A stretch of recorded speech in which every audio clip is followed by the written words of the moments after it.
Hello and welcome to The Royals. I'm Roya and Nikkhah, Royal Editor for The Sunday Times. And I'm Kate Mansey, Royal Editor for The Times. We're heading into 2026, but the Christmas news cycle has been anything but quiet for the monarchy.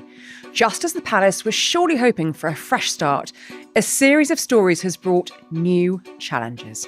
The further release of the Epstein files in the US once again brought Andrew Mountbatten-Windsor back into focus. It raised questions about whether this was the most damning moment yet or simply the latest twist in a long-running story the palace no doubt wishes to leave behind. So what are the biggest challenges ahead and what might be in store for the royals in 2026? Well, for a start, nearly 2 years since the King's cancer diagnosis, his cancer treatment will be reduced. So, could the King beat his own record for public engagements again? The King is also set to visit America following the success of President Trump's second state visit last year. So what could Charles' state visit mean not just for the monarchy, but for his relationship with Trump? And to help us navigate what promises to be an eventful year ahead, we're pleased to be joined by the executive editor of The Times and Times Radio, Jeremy Griffin. Welcome, Jeremy. Thank you, Kate. Thank you, Roy. Thanks for having me. Thanks for joining us. And last time we saw you on the podcast, it was very much the other way around, Jeremy. You were grilling us gently at the Cheltenham Literature Festival. Yes. Sautéing towards the end of last year. And it was a very heady time, actually, on the Royal Beat, because that was just days before the release of Virginia Giuffre's posthumous memoir, Nobody's Girl. There was a lot going on. The sort of spotlight was again on Andrew. It was a kind of extraordinary end to the year for the royal family. What did you make of it? Yeah, well, thanks for that. It was a gentle grilling. It's sort of gas mark 2. I hope you're going to keep it around. We're turning it up to 3 today. Okay. I remember that conversation well at Cheltenham Town Hall in October at the Cheltenham Literature Festival in front of a very knowledgeable audience. And one of the reasons I remember it well is I think I'm right in saying a few days earlier, one of the Sunday newspapers had disproved a line that Andrew had given in his famous Newsnight interview about when he had last had contact with Jeffrey Epstein. And we were sitting there discussing this and whether or not we could, what would happen to Andrew over the course of the next few weeks and months, I think. And I remember us discussing whether there were any options left open to the King with regard to what he might do about Andrew's position. And there was some talk at the time, you'll remember, about whether he might lose his titles and how easy that would be, and letters patent and the procedure that would be involved in that. And I think we all felt, I certainly felt at the time that it might be that Charles wanted to do that, but actually would find it very difficult to do so. That was how that conversation ended up. And then I got in my car the following day to drive home, and before I did, I checked the Times app, and the lead story in the Times app was Kate's story about the fact that the Duke was about to lose his titles. Well, the then Duke was about to lose his titles, the Duke of York, and that set off a chain reaction of stories that really lasted for the rest of the year. So it was an incredible acceleration. It felt to me in a story that it hadn't plateaued as such, but we hadn't had any major new developments for a while. And then all of a sudden, at the start of that week, a few days before we had that conversation, something happened, which was a catalyst that changed the shape of the royal family forever, I felt. Well, if you think that's how 2025 ended, doesn't really feel like the end of that story, does it? I mean, what do you think? You're sort of hitting on a really interesting point, which was it had stalled, that story, but then all his titles were taken away. And it makes you wonder, what did they know? What did they fear was coming that they really needed to act then? And of course, over Christmas since then, we've seen all sorts of Epstein files being released in the US. Do you think this is going to overshadow the rest of 2026? What's your prediction? Well, I think it depends a little bit on what else comes out, because as we know, there are hundreds of thousands of documents that haven't been released with regard to the Epstein files. So it depends very much on what comes out of the US on that front. I mean, it's not going to be forgotten. There was that release just before Christmas, which included, emails that Ghislaine Maxwell... Pretty unsavoury emails. Yeah. I mean, the King will have hoped that, the action in October into November would have definitively sort of stemmed the flow of stuff around Andrew. But over Christmas, we saw, just in some of the release of the Epstein files, pretty horrendous stuff. Well, yeah, I mean, we should probably unpack some of the stuff that was released. There was 11,000 documents, but like you say, we now understand that to be maybe even 1% of what is yet to come. There was an email exchange, wasn't there, between Ghislaine Maxwell, who's currently serving time in prison in New York she's been convicted of sex trafficking. Between her, we know she was a very good friend of Andrew's, and someone called A in emails. Of course, Andrew has always denied any wrongdoing. We must absolutely, continue to say that. But there was an exchange, an email exchange between them saying, "Have you found me any more inappropriate friends?" And then a reply from Ghislaine Maxwell. There was a signature of an A from Balmoral. We don't know definitively it was Andrew Mountbatten-Windsor, but we believe he was at Balmoral at the time. Pretty unsavoury stuff. A photograph as well of him lying across the laps of 5 women at Sandringham.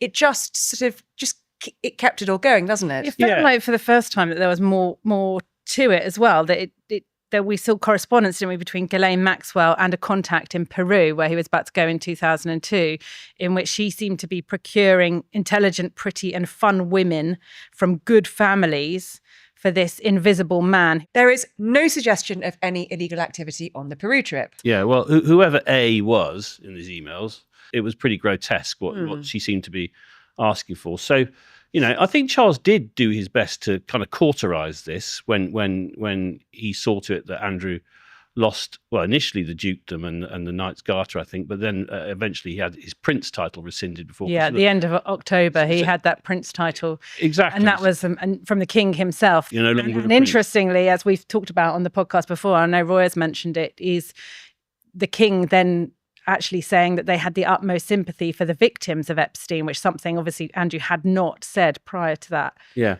Well, Charles comes across as a very empathetic man. As I say, I think he did his best to cauterize the situation. He did, but the Andrew problem rolls on. Well, that's the thing, because it's not in Charles's control, is it? It's not in the control of the royal family, this story. And the key problem, if it coming back to the question about how it might unfold over the course of next year, it will, I think, depend largely on what else comes out, notwithstanding the fact that what we've seen already is highly suspicious and pretty grotesque. You've hit the nail on the head. The royal family are not in control of this story. Yeah. The king can take as drastic action as he likes, like removing all the titles, which was massively drastic, but they're not in control of it. Apparently, we're told only 1% of the Epstein files have been released. That's right.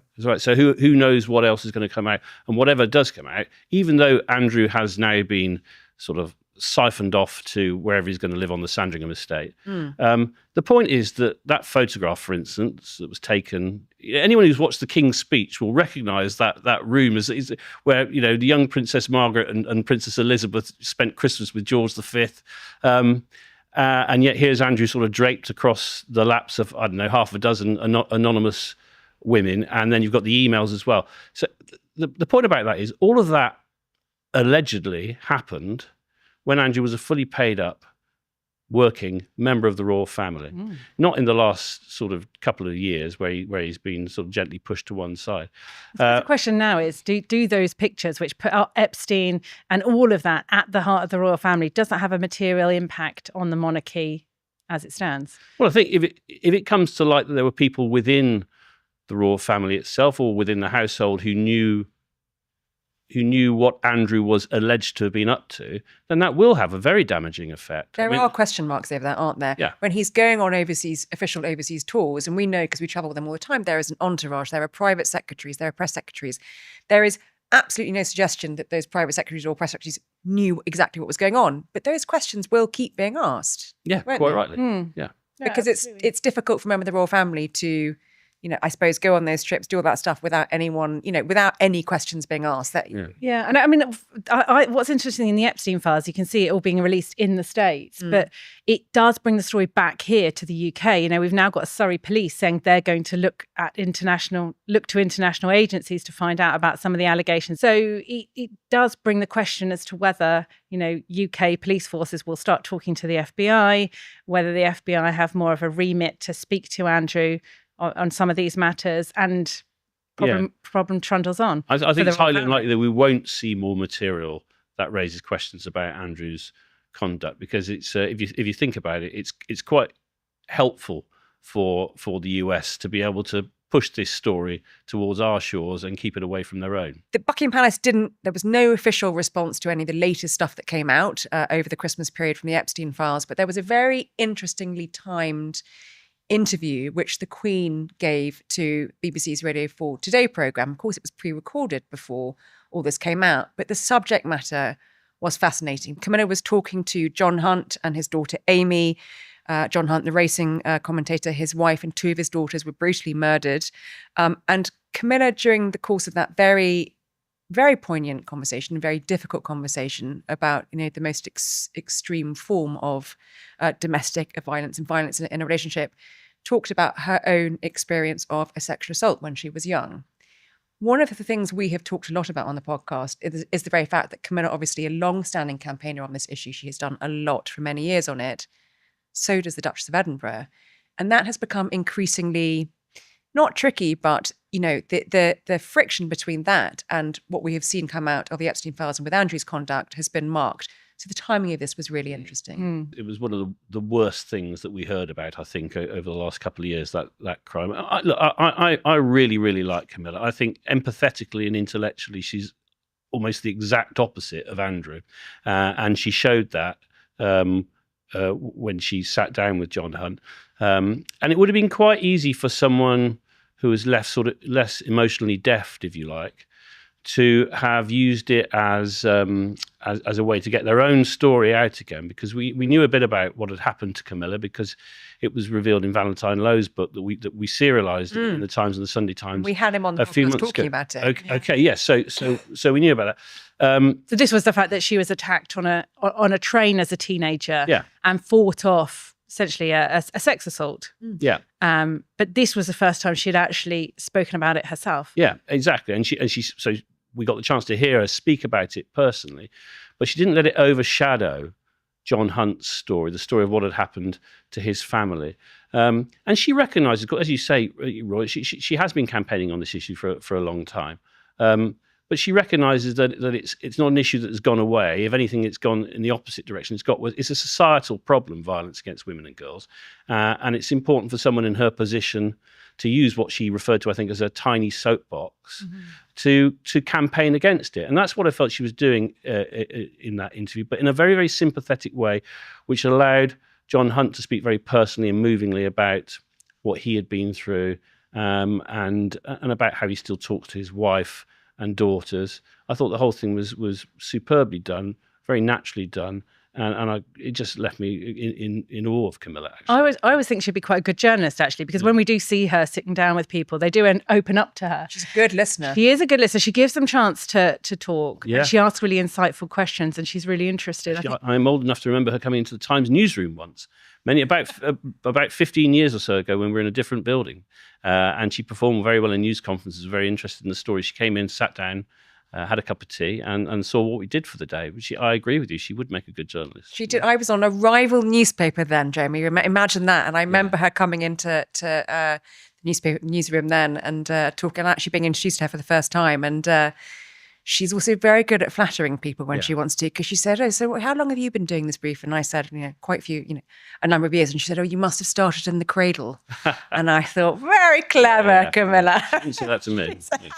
But she's been quite bold, hasn't she, with the domestic violence remit? Very. I think, some of the stuff she's been sitting down with rape victims. She's now told us about her own experience. She said that it kind of lurked at the back of her brain. She'd almost tried to forget about it, but these things, as these things do. So she's got a really good understanding of it, but she hasn't shied away from what, could be quite a thorny subject. No, it's not natural territory for a queen historically. It's not, but she's made it natural territory for a queen now. Yeah, she has. You're right. It's not the sort of area you necessarily expect the Queen to go into, but it has personal resonance for her because she was a victim of assault at an early age. Notwithstanding that, it feels to me as though it's a subject that she would have become involved with anyway. I think it's a great service that she's doing to women and girls in this country by continuing to campaign on that. So you can imagine, I think, behind the scenes, the fury that she must feel at the way in which, the Andrew story is overshadowing the good work, not necessarily just of what she's doing, but her husband, the king, and his legacy and his reign. That must be a source of extreme frustration, which is why they've probably she's probably supported the king in that. Why she's supported him in that way. I'm sure that's the case, because knowing as we do that she feels so strongly about this issue, how could she possibly identify with someone who is alleged to have done the things that Andrew has done? And you can see it by not just the physical distance, but the emotional distance that's being put between the senior members of the royal family and Andrew Mountbatten-Windsor. Now, you don't just see it with the King and Queen, you see it, of course, well, you two know much better than I do, with the Prince and Princess of Wales as well. These are campaigning royals who, whether or not you actually agree with them on all the subjects that they're campaigning on, they are acting, they think, in the public interest. And certainly with Camilla, you can't argue that's not the case. So, why would she have any understanding or any empathy with Andrew over what's happened over the last few months and years? So I suppose it's sort of onwards and upwards for the royal family. Let's look ahead to what is the emerging picture for the royals in the coming year. There's also a thorny subject of royal finances, of course, which are going to come under intense scrutiny. The Public Accounts Committee into the Crown Estate will reveal this year more about the property deals between the royal family and the Crown Estate.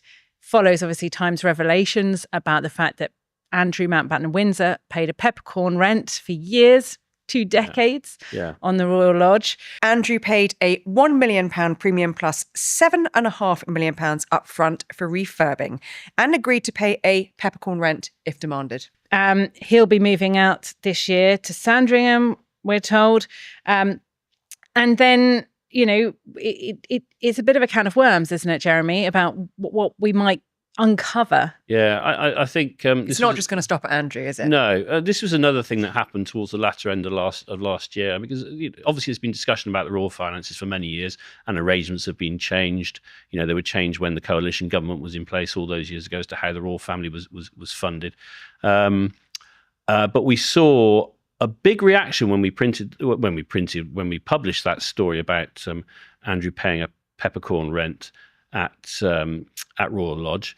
So much so, actually, that then I thought, well, why don't we just try and find out what's happening with some of these other grace and favour homes as well? So then a few weeks later, we found out that Edward and Sophie, 2 very well-respected royals, actually, have a sort of similar arrangement in place for Bagshot as well.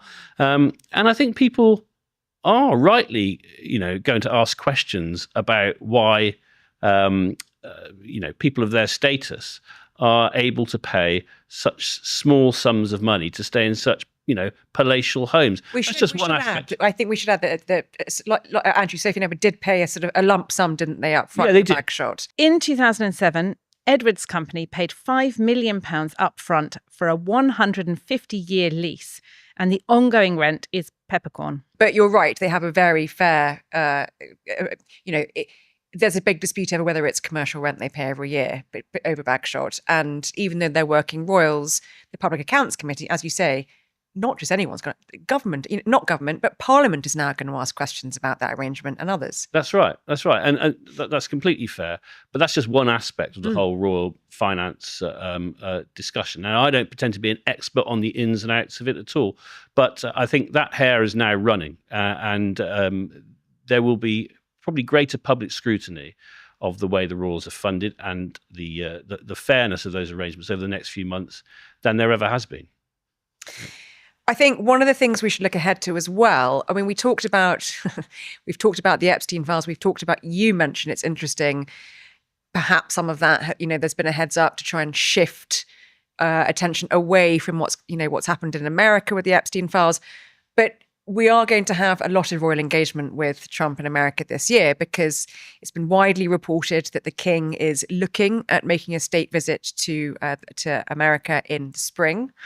And I mean, Kate wrote a piece over Christmas that, as well as that, we could see William go during the World Cup. We know he's president of the FA. We know he loves his football. The World Cup is in America and Mexico and Canada. There's a big anniversary of independence this year. So we might have a 2-pronged pincer approach by the royal family, reciprocating that incredibly lavish welcome we saw laid out for President Trump and Melania when they came here.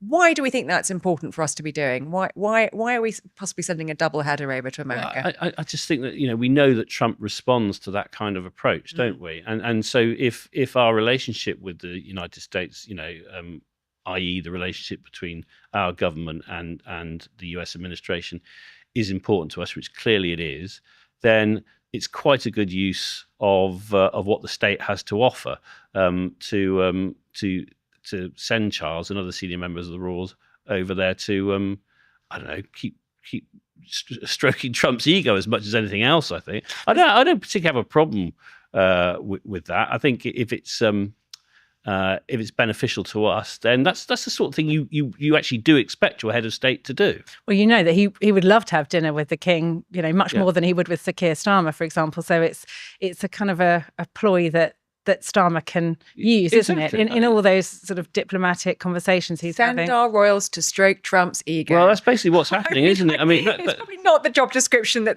but it's the job description that they're, to be honest, that they are fully across, because they know it's part of what they do. They're totally across it, and we saw them do it last year. Of course, exactly. We had the state visit last year, and I think Charles accepts that and understands it. Now, what Charles makes personally of Trump. Who can say? Yeah, exactly. I will sit here and scratch my chin for the rest of the day over that. But this year is interesting more than any, isn't it? Because it's the 250th anniversary of independence. The Queen late Queen went over 50 years ago to mark the 200th anniversary. Yeah. This is a point at which Trump, on his own soil, can say, we defeated the British. It'll be an interesting visit. I have no doubt that he will dig Charles in the ribs, quite literally, if he gets the chance to do that. It is really interesting. It's also interesting because in other discussions we've seen what Trump has done in Venezuela over the course of the past week. There've been this ongoing row about what he might do with regards to Greenland, Canada. That question over Canada still keeps rearing its. Charles went to Canada, of course, for a day. Charles is the king of Canada. To speak in Parliament, to open Parliament, to basically a shot across the bows of Trump. So what effect does it have for Trump? That's the thing, I wonder. Does Trump go, that's all very nice, and then he gets onto business and thinks, Britain can do what it likes? Does it really have an impact? I think in the short term it does. I mean, he was very complimentary about Britain, obviously, during that period when he was over here and shortly afterwards. Well, it was shortly afterwards. I mean, he hasn't been so complimentary. I mean, he's not singled Britain out over the last few days, but he's not been particularly complimentary about, for instance, Europe over the last few days, in which he probably still sees Britain as part. It's interesting. I think you've just made a really interesting point. There is a limit to how much impact the royal family has with Trump, because it's clear he loves spending time with them, and he loves the sort of sheen that rubs off on him when he's around them. Also, he thinks with the images that project back in the States. But he has been rumbling on still about Canada. He has been making noises about Canada that people, still talking. He's still talking about that issue. I think Trump gets loads out of it. I think there's a bit of a question mark over what we get out of it. Well, that was sort of what I was driving at, really. I think it's interesting, if he's making big claims about Greenland, which is owned by Denmark, which is a European ally of Great Britain, what power can the king have to say? Certainly the king's influence hasn't been seen when it comes to green issues on any Trump policies. No. So I don't think the king will have any influence over the discussions with regards to Greenland at all, because, as you say, it's not. No. It's part of the Kingdom of Denmark. It's not. Britain doesn't really have anything to do with it other than as an ally of Denmark. If the conversation were to progress once more to the future of Canada and what the US might like to make of that, well, then we might see some more royal visits to Canada. we might well do that. We might well do. I do think that the benefits of these visits are probably quite short-lived. They're not going to affect Trump's foreign policy, at all. No, of course. What they might do is they might win us some more favourable terms with regards to tariffs and things like that. They might do. Well, this is where the government comes in, isn't it? Because the king can do his bit, William can do his bit, and they feel like they're doing their job and seem to be doing it very well.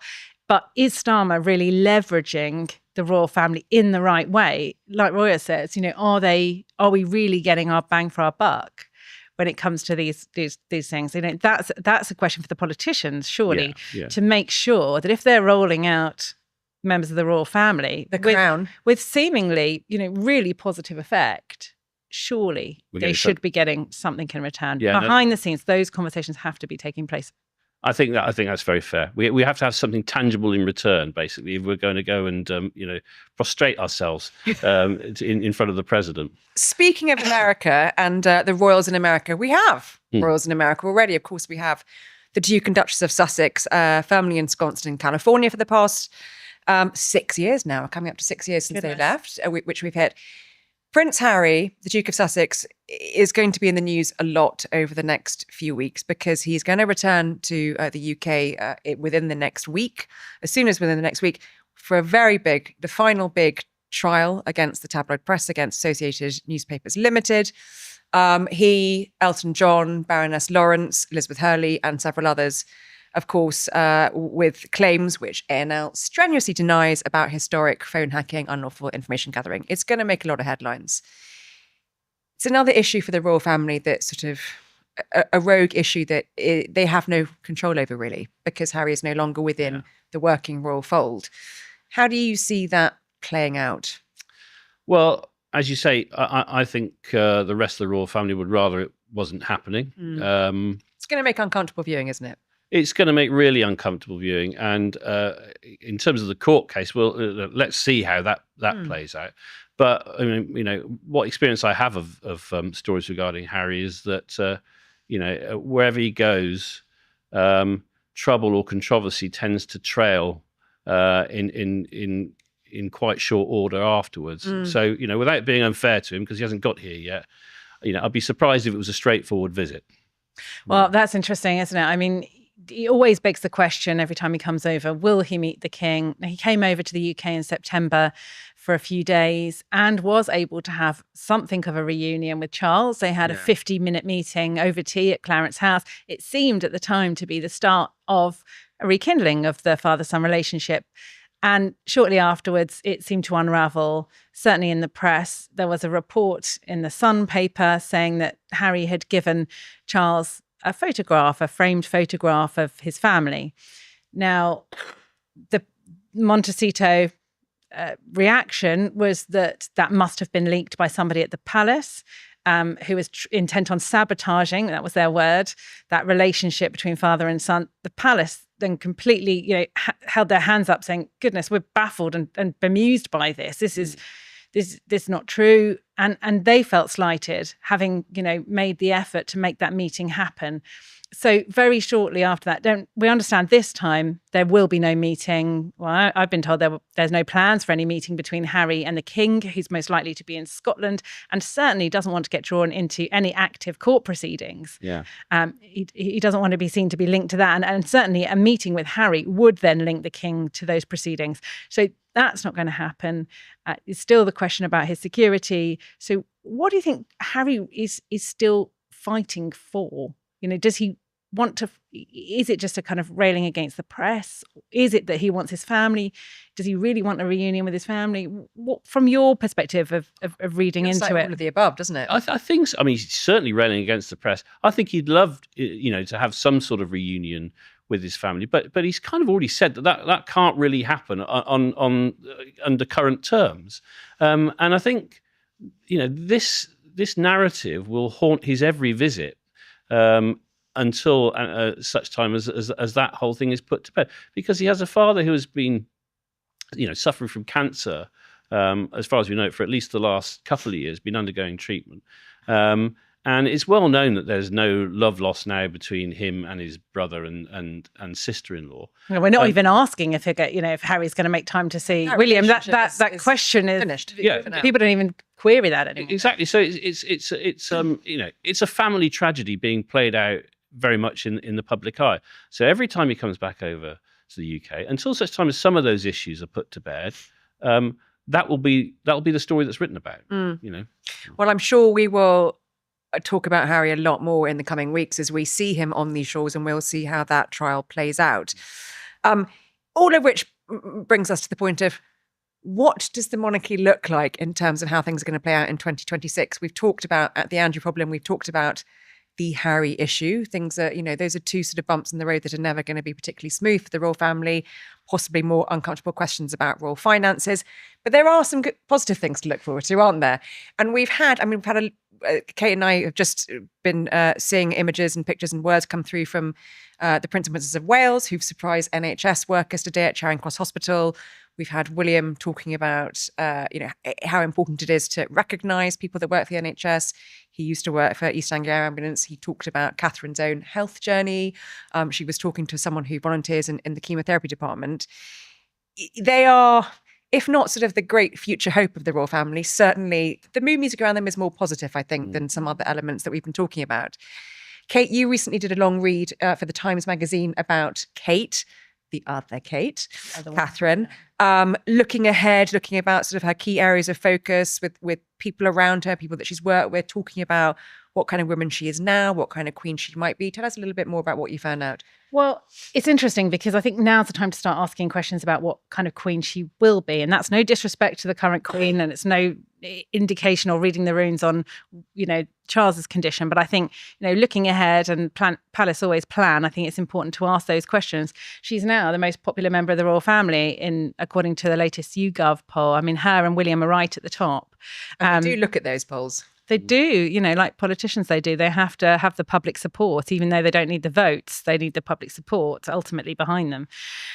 It's really interesting, actually, because a lot of people were quite open and able to tell me what happened. And the main takeaway, I thought, was that after her cancer treatment and everything she's been through, it's been a chance for her to kind of reassess, take a breath, and look at what she wants to do. And actually, she is really ambitious for the future. She is really ambitious for her early years project, which, a lot of people said it's not just about helping little kids. It's about, helping adults and those big societal changes.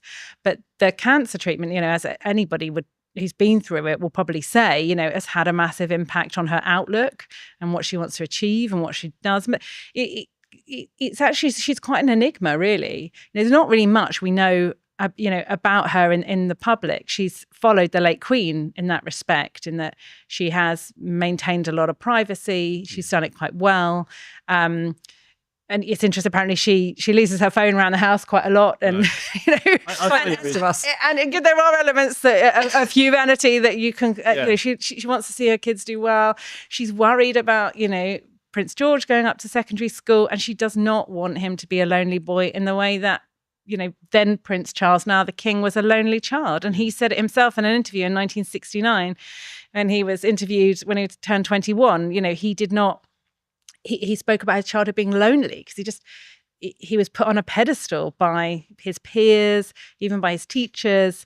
And that isn't the model that Kate and William want. They've given them a very different upbringing to that. Yeah, completely different era. I think she's getting involved in lots of the right areas. Clearly, they're very close to her heart, and obviously some of them, all of them, I think, are informed by her experiences, either through her illness or through being a parent of young children. But I think that's really important because what she can do, she's very accessible. Even though I agree with you, she is enigmatic, and I sometimes sit there and think I can't remember what Catherine's voice sounds like, because she doesn't speak publicly very often. Not does she? very often, no. She did her first public speech in 2 years the other day. Yeah, exactly. A few weeks ago. But you feel that she's accessible, and she can take matters of either public policy or perhaps things that policy can't quite reach, and she can bring them into people's homes and into their lives in a way that politicians can't. So there's a lot to look forward to in 2026, and we'll be keeping a keen eye on it. We will. Our thanks to Jeremy Griffin for joining us this week. And if 2025 was monumental for the royal family, it looks like 2026 is shaping up to be just as significant. There's plenty coming up. And as always, we'll be keeping a close eye on how the royal story develops in the months ahead. So don't forget to follow us, leave us a rating or review, or join the conversation, whether you're watching or listening. And as always, thanks for joining us on The Royals. See you next week.